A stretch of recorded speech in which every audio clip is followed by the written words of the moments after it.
اعوذ باللہ من الشیطان الرجیم بسم اللہ الرحمن الرحیم الف لام میم ذالک الکتاب لا ریب فیہ صدق اللہ العظیم۔ الف لام میم حروف مقطعات ہیں جن کے بارے میں عرض کر چکا ہوں۔ ذالک الکتاب لا ریب فیہ، یہ وہ کتاب ہے اس میں کوئی شک نہیں۔ الکتاب اس لیے کہا گیا ہے کہ قرآن مجید کی پیشین گوئیاں اور خوشخبریاں سابقہ کتابوں میں موجود تھیں، اور چونکہ اس سورہ مبارکہ میں اصل خطاب کا رخ جو ہے وہ ہے سابقہ امت مسلمہ کی طرف، تو ذالک کتاب نہیں کہا گیا، ذالک کتاب لا ریب فیہ نہیں، ذالک الکتاب یہ وہ کتاب ہے، کتاب موعود ہے جس کی پیشین گوئیاں تورات اور انجیل میں موجود تھیں۔ لا ریب فیہ، اس میں کوئی شک نہیں۔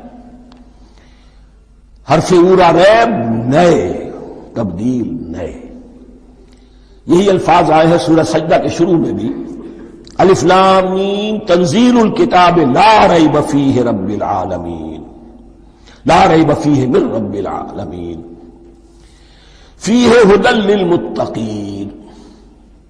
فیہ دونوں طرف مل سکتا ہے، لا ریب فیہ اسے معانقہ کہتے ہیں، لا ریب فیہ پڑھیں گے تو ہدن سے شروع کر دیں گے، لا ریب پر ختم کر دیں گے تو فیہ ہدن للمتقین، یہ دونوں معنی درست ہوں گے۔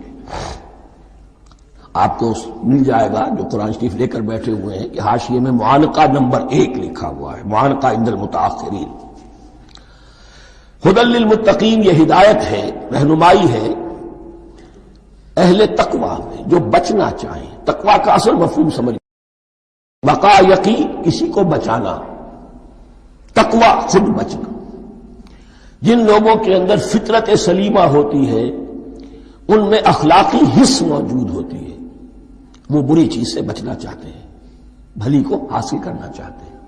وہ لوگ ہیں کہ جو گویا کہ اس قرآن کا اصل مخاطب ہے، وہی اس سے استفادہ کر سکیں گے۔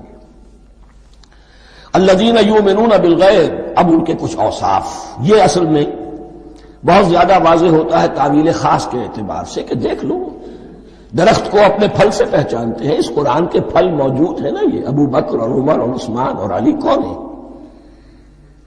یہ جو مہاجرین آئے ہیں چل کر، مدینے والوں دیکھو یہ کون ہیں، ان کی شخصیتیں کیا ہیں، ان کا کردار کیا ہے، ان کے اوصاف کیا ہے، یہ کس درخت کے پھل ہیں، یہ اس بینہ کے پھل ہیں، یہ اس ذکرہ کے پھل ہیں۔ بینہ رسول من اللہ یتلو صحفا مطہرۃ فیہا کتب قیمہ، یہ اس شجرہ مبارکہ کے پھل ہیں، دیکھ لو ان کے کیا شب و روز ہیں۔ الذین یؤمنون بالغیب، جو غیب پر ایمان رکھتے ہیں۔ تعویل عام کے اعتبار سے اس کا بہت اہم مفہوم ہوگا، جو یہ طے کر لے کہ سوائے مادے کی دنیا کے مجھے اس سے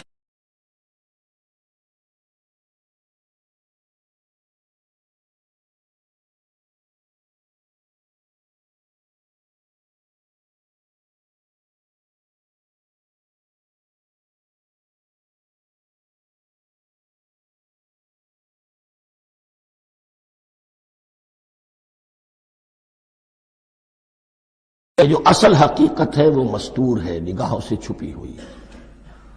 سامنے جو کچھ نظر آ رہا ہے، ایک انگلستان کے بہت بڑے فلسفی کی کتاب کا عنوان ہے appearance and reality, reality and appearance, Bradley کی کتاب۔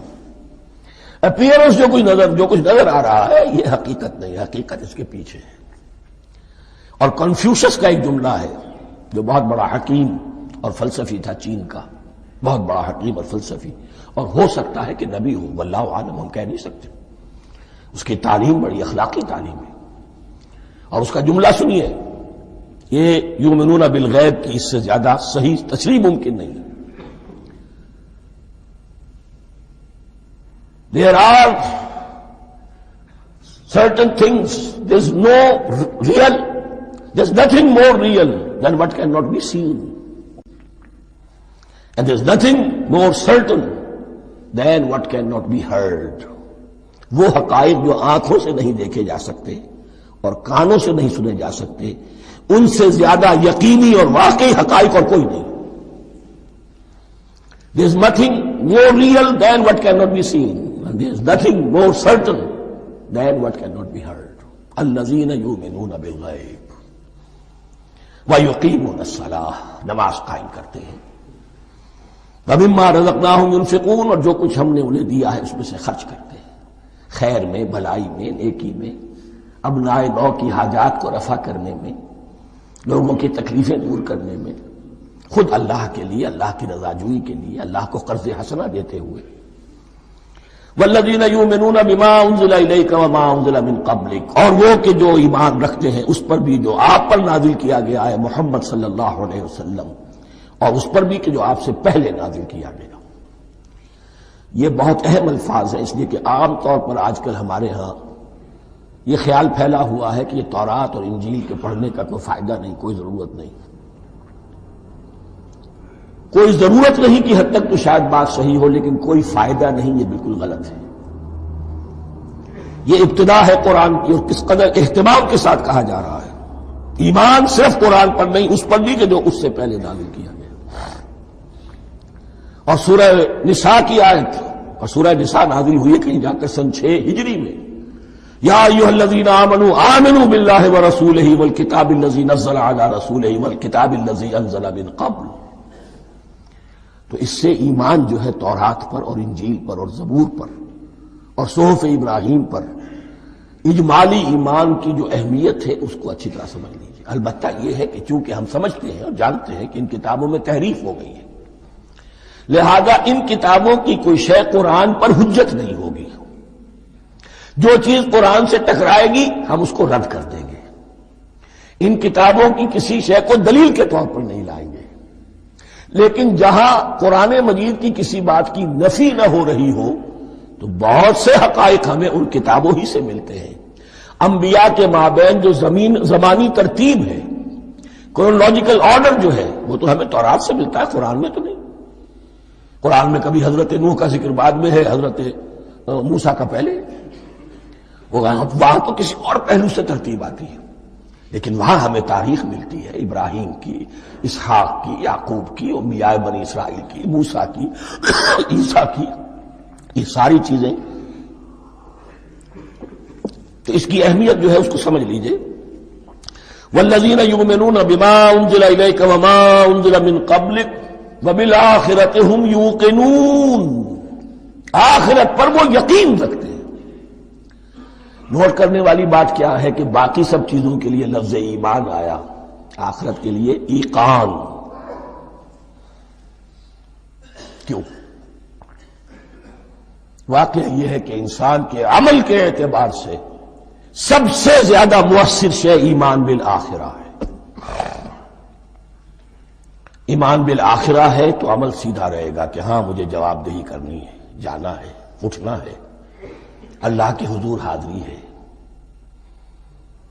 اگر یہ یقین ہے تو عمل صحیح ہوگا۔ اس میں کمی ہو گئی تو توحید جو ہے وہ بھی بس ایک عقیدہ، ایک ڈوگما بن کے رہ جائے گی۔ ایمان بالرسالت بھی بدعات کو جنم دے گا، عید میلاد نبی منا لیجئے اور کچھ عشقیہ اشعار کہہ دیجئے، نعتیہ اشعار کہہ دیجئے، اللہ اللہ خیر صلی اللہ، یہ ایمان بالرسالت کے مظہر ہوں گے۔ عمل انسان کا درست ہوتا ہے آخرت کے یقین کے ساتھ۔ وَبِالْآخِرَةِ هُمْ يُوقِنُونَ، آخرت پر انہی کا یقین ہے، انہی کا یقین ہے۔ یہ حصر بھی ہے اس اعتبار سے کہ یہودی میں مدعی تھے کہ ہم آخرت پر یقین رکھتے ہیں، یہاں کنٹراسٹ دکھایا جا رہا ہے، آخرت پر یقین رکھنے والے یہ لوگ ہیں، اور تعویل خاص کے اعتبار سے وہ لوگ موجود ہیں تمہاری نگاہوں کے سامنے۔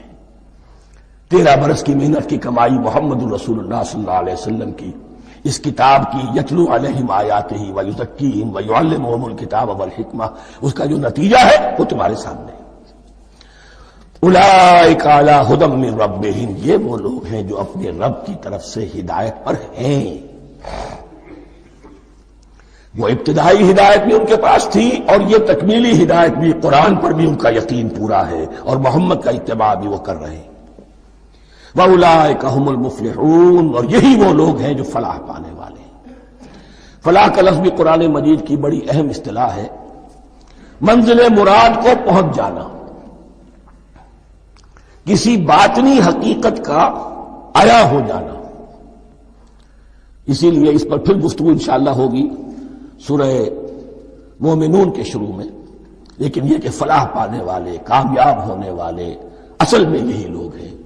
تو گویا کہ تعویل خاص میں صحابہ کرام کی طرف اشارہ ہو گیا، تعویل عام میں ہر شخص کو بتا دیا گیا اگر قرآن کی ہدایت سے مستفید ہونا ہے تو یہ اوصاف اپنے اندر پیدا کرو. اب دوسرا گروہ،